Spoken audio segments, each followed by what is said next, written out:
আসসালামু আলাইকুম। আজকে আমরা খুবই জনপ্রিয় একটি প্রশ্ন নিয়ে কথা বলব। আমরা যারা ডেন্টাল স্পেশালিস্ট আছি, তারা রোগীদের কাছ থেকে যে প্রশ্নগুলো সবচেয়ে বেশি শুনে থাকি, তার মধ্যে অন্যতম একটি প্রশ্ন হলো, স্কেলিং করলে কি দাঁত ফাঁকা হয়ে যায়? আমরা আজকে সেই বিষয়টি নিয়ে কথা বলব। এর উত্তর হচ্ছে না, স্কেলিং করলে দাঁত ফাঁকা হয় না। তখন আমাদেরকে রোগীরা প্রশ্ন করে থাকে যে, তাহলে আমি অথবা আমার পরিচিত একজন স্কেলিং করিয়েছিল, সে বলছে তার দাঁত ফাঁকা, ফাঁকা লাগে। এর কারণ কি? আসুন আজকে আমরা সেই বিষয় নিয়ে কথা বলি। মূলত আমাদের প্রতিটি দাঁত আলাদা। ২ টি দাঁতের মাঝখানে একটি নির্দিষ্ট ফাঁকা স্থান থাকে। সেই ন্যূনতম ফাঁকা স্থানকে বলা হয় ইন্টারডেন্টাল স্পেস বা ২ দাঁতের মাঝখানের ফাঁকা স্থান।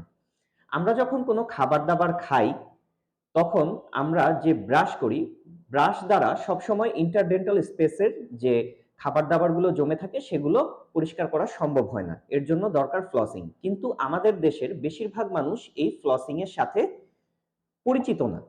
যেজন্য আমাদের এই ইন্টারডেন্টাল স্পেসের খাবারগুলো জমে একটা সময় সেখান থেকে প্লাক এবং পরবর্তীতে ক্যালকুলাস, যেটাকে আমরা বাংলা ভাষায় বলি যে দাঁতে পাথর জমা হয়েছে। ঠিক আছে? সেটাতে রূপান্তরিত হয়। আমরা যদি এই ছবিটাতে দেখি, উপরের ছবিটাতে আমরা দেখব যে ক্যালকুলাস অর্থাৎ পাথর জমে এই যে ২ দাঁতের মাঝখানে যে ফাঁকা স্থানগুলো আছে সেগুলো বন্ধ হয়ে গিয়েছে। তো এই অবস্থায় জিহ্বাটা গিয়ে যখন এখানে লাগবে, মনে হবে যে এখানে কোনো ফাঁকা স্থান নেই। এই জায়গাটা ব্লক হয়ে গিয়েছে।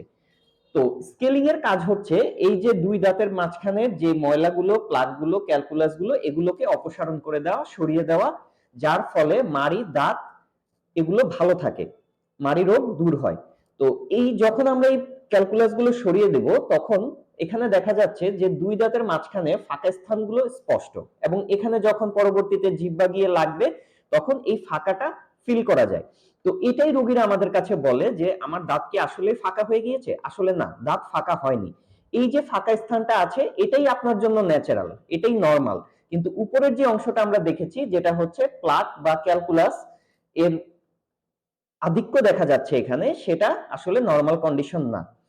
অর্থাৎ স্কেলিং করলে দাঁত ফাঁকা হয় না। স্কেলিং আমাদের দাঁতের জন্য খারাপ না, বরং এটা আমাদের দাঁতের জন্য এবং মাড়ির জন্য খুবই উপকারী একটি চিকিৎসা। তাই আমাদের জীবন ধারণের উপর ভিত্তি করে এবং আমাদের খাদ্যাভ্যাসের উপর ভিত্তি করে একজন রেজিস্টার্ড বিডিএস ডিগ্রিধারী ডেন্টাল সার্জনের পরামর্শক্রমে প্রতিটি মানুষের উচিত ন্যূনতম ৬ মাস অথবা বছরে একবার স্কেলিংটি করিয়ে নেওয়া। তবেই আপনার দাঁত, মাড়ি ভালো থাকবে, সুস্থ থাকবে। ভালো থাকুন, সুস্থ থাকুন।